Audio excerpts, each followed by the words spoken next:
फॉगवन asset plus smart सीएमएमएस एक innovative software बनाया गया है मेंटेनेंस ऑपरेशन के लिए। फॉगवन एसेट प्लस यूज़ करके आप अपने इंडस्ट्रीज़, फैसिलिटीज़ या फिर फैक्ट्रीज़ में एसेट मेंटेनेंस और एसेट परफॉर्मेंस मॉनिटरिंग कर सकते हैं। कुछ यूजेस एसेट प्लस के जैसे कि आप अपने एसेट का डाउन टाइम रिड्यूस कर सकते हैं, कॉस्ट कंट्रोल कर सकते हैं, एसेट की इफ़िशियंसी बढ़ा सकते हैं और health and safety, workers and engineer की इम्प्रूव कर सकते हैं। फॉगविन एसेट प्लस के बहुत से फीचर्स में से एक फीचर्स ये है कि उसमें आप पार्ट्स एंड मटेरियल मैनेजमेंट कर सकते हैं। पार्ट्स एंड मटेरियल मैनेजमेंट में आप पार्ट्स इन्वेंट्री मैनेज कर सकते हैं, पार्ट्स एलोकेशन कर सकते हैं, पार्ट्स रिसीवेबल्स आप मैनेज कर सकते हैं, पार्ट्स की कॉस्टिंग कर सकते हैं और purchase order and suppliers add कर सकते हैं। तो आज के वीडियो में हम देखने वाले हैं कि हम फॉगविन एसेट प्लस में पार्ट्स कैसे ऐड कर सकते हैं। सो पार्ट्स ऐड करने के लिए सबसे पहले आपको लेफ्ट मेन्यू आइटम में सेटिंग्स के ऊपर क्लिक करना होगा। फिर मेन्यू नेविगेशन में ऑर्गेनाइजेशन सेटिंग्स पर क्लिक करने के बाद आपको मेन्यू ऑप्शंस में पार्ट के ऊपर क्लिक करना है। सो यहाँ पर आप राइट साइड में देख सकते हैं कि ऐड पार्ट का ऑप्शन है। तो यहाँ पर इस पेज में आपको दो पैरामीटर्स बहुत इंपॉर्टेंट एंटर करने होंगे, जो कि है पार्ट का नाम और पार्ट का कोड। तो यहाँ पर अगर आप फॉर एग्जांपल जैसे कि मैं ऐड कर रहा हूँ प्रेशर गेज और जो सिस्टम जनरेटेड पार्ट कोड वही मैं यूज़ कर रहा हूँ। अगर आपने यहाँ पर सबमिट कर दिया तो आप बहुत इजीली यहाँ पर प्रेशर गेज और पार्ट जो है वो ऐड कर सकते हैं। बट आपको अगर उसमें एडिट करना हो, डिफरेंट उस पार्ट की डिटेल ऐड करनी हो, तो वो भी आप यहाँ पर कर सकते हैं। सो आप यहाँ पर पार्ट वेरिएंट जो है तो वो भी आप यहाँ पर ऐड कर सकते हो। उसके बाद आप यहाँ पर उसकी क्वांटिटी जो है वो भी आप ऐड कर सकते हो। Minimum threshold, minimum quantity threshold एक ऐसी वैल्यू है जो आप सेट कर सकते हो जिसमें एक मिनिमम वैल्यू आप दे सकते हो उस पर्टिकुलर पार्ट के लिए।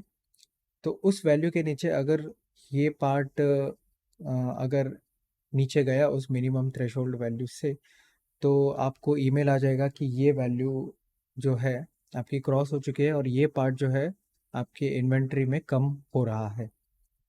सो वो भी आप यहाँ पर एंटर कर सकते हो। सो फॉर एग्जांपल मैं 4 एंटर कर रहा हूँ। उसके बाद आप यहाँ पर उस पार्ट का पर्टिकुलर डिस्क्रिप्शन ऐड कर सकते हो और इन्वेंट्री में स्टोर हो रहा है तो स्टोरेज लोकेशन आप ऐड कर सकते हो। उसके बाद हम सप्लायर्स इन्फो पर आएंगे। इस टैब में आप सप्लायर की इंफॉर्मेशन ऐड कर सकते हो कि वो पार्ट कौन सा सप्लायर सप्लाई करता है।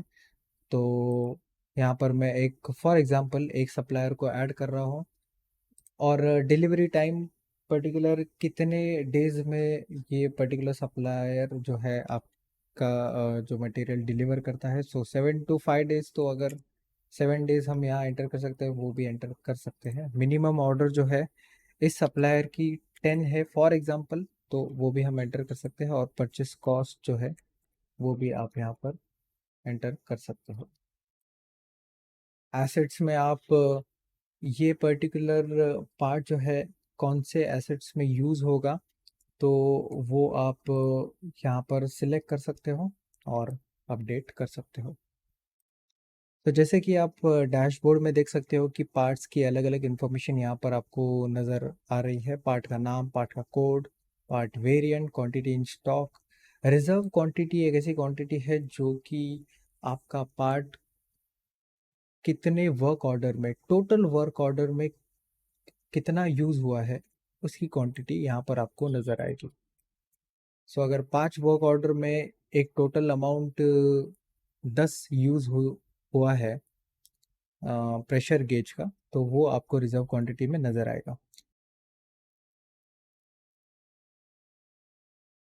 तो जैसे कि आप ये ऑप्शन देख सकते हैं यहाँ पर, पार्ट रिसीवेबल्स। पार्ट रिसीवेबल एक ऐसा ऑप्शन है जिससे आप अपने पार्ट को इन्वेंटरी में रीस्टॉक कर सकते हैं। अगर आपने क्लिक किया उसके ऊपर तो आपको यहाँ पर एक परचेस ऑर्डर क्रिएट करना होगा, जिससे आपको अ, उस परचेस ऑर्डर से ये पर्टिकुलर पार्ट आप रीस्टॉक कर सकते हैं। पार्ट रिसीवेबल कोड में सिस्टम जनरेटेड कोड आएगा। रिसीवेबल क्वांटिटी में आप यहाँ पर क्वांटिटीज़ लिख सकते हैं। उसके बाद आप बैच नंबर यहाँ पर एंटर कर सकते हैं, जो भी बैच नंबर उस पर्टिकुलर पार्ट का रहेगा। लॉट नंबर में आप लॉट नंबर एंटर कर सकते हैं, और रिसीवेबल डेट में आप वो पर्टिकुलर डेट एंटर कर सकते हैं जहाँ पर उस प्रोडक्ट की डिलीवरी आपके फैसिलिटी या फैक्ट्री में होगी। तो जैसे ही आप यहाँ पर सबमिट पर क्लिक करेंगे, तो जैसे कि आप देख सकते हैं अभी कि मैंने यहाँ पर रिसीवेबल क्वांटिटी 15 ली है, जबकि मिनिमम क्वांटिटी यहाँ पर मैंने जो ऑर्डर क्रिएट किया था वहाँ पर 12 थी, तो यहाँ पर मैं यहाँ पर 10 एंटर करूँगा। सो अभी अगर आप सबमिट करोगे तो आप यहाँ पर देख सकते हैं कि क्वांटिटी इन स्टॉक इंक्रीज हो चुकी है। तो इसी तरीके से हम पार्ट्स के बारे में यूजेस जान सकते हैं। उसके बाद अभी हम देखेंगे कि हम पार्ट्स को वर्क ऑर्डर में कैसे यूज़ कर सकते हैं या एलोकेट कर सकते हैं। सो हम वर्क ऑर्डर में जाएंगे, और मैंने एक वर्क ऑर्डर यहाँ पर क्रिएट किया है जिसमें कंप्रेसर की मेंटेनेंस यहाँ पर फॉर एग्जांपल हम कर रहे हैं। तो यहाँ पर आपको एक्शंस में आकर एलोकेट पार्ट्स के ऊपर क्लिक करना है, और यहाँ पर आप वो पार्ट सिलेक्ट कर सकते हो, प्रेशर गेज। और आपको यहाँ पर एक इंफॉर्मेशन भी आएगी कि इतने पार्ट इन्वेंट्री में अवेलेबल है। तो यहाँ पर मैं 6 क्वांटिटी यूज़ करना चाहता हूँ, तो वो यहाँ पर एलोकेट हो जाएगी। सो इसी तरीके से हम फॉगन एसेट प्लस में पार्ट्स को ऐड कर सकते हैं। वीडियो देखने के लिए बहुत बहुत धन्यवाद। ऐसे ही बने रहिए और इन्फॉर्मेटिव वीडियो देखने के लिए थैंक यू।